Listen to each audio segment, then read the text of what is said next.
नाशिक शहरातील औद्योगिक कामगार कर्मचाऱ्यांच्या न्याय हक्कासाठी सातपूर अंबड येथे रस्त्याच्या कडेला बेकायदा पार्क केलेल्या वाहनांना लगाम घालण्यास आणि मृत्यूचा सापळा बनलेले अरुंद रस्ते, मोडकळीस आलेले कमकुवत पूल याकडे लक्ष वेधून घेण्यासाठी सुस्त झालेल्या महानगरपालिका आयुक्त, नाशिक प्रशासन यांना जागा करण्यासाठी वंचित बहुजन आघाडीच्या वतीनं नाशिकमध्ये आंदोलन करण्यात आलंय।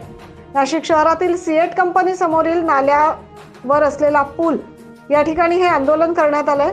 झोपी गेलेले मनपा अधिकारी जागे व्हा, कामगार आणि कर्मचाऱ्यांच्या जीवाशी खेळू नका, बेकायदा पार्किंगला आळा घाला अशी घोषणाबाजी यावेळी वंचित बहुजन आघाडीच्या पदाधिकारी आणि सदस्यांच्या वतीनं करण्यात आली।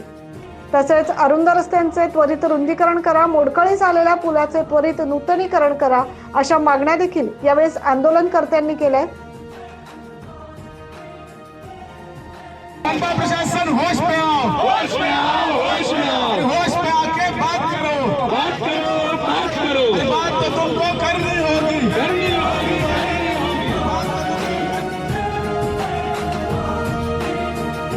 आमच्या मागण्यांकडे त्वरित लक्ष न दिल्यास आंदोलन अधिक तीव्र करण्याचा इशाराही निवेदनाच्या माध्यमातून आंदोलनकर्त्यांनी दिलाय।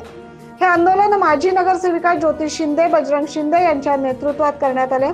आंदोलनात महानगर प्रमुख अविनाश शिंदे, माजी नगरसेवक संजय साबळे, नितीन मोहिते, माजी महिला जिल्हाध्यक्ष गुंफाताई बदरगे, महानगर सचिव बजरंग शिंदे, अनिल आठवले, संजय दोंदे, तुकाराम मुजाड, सूरज गांगुर्डे, दीपक पगारे आदी या आंदोलनात सहभागी होते। 9 न्यूज महाराष्ट्रसाठी प्रतिनिधी ज्ञानेश्वर आंधळे।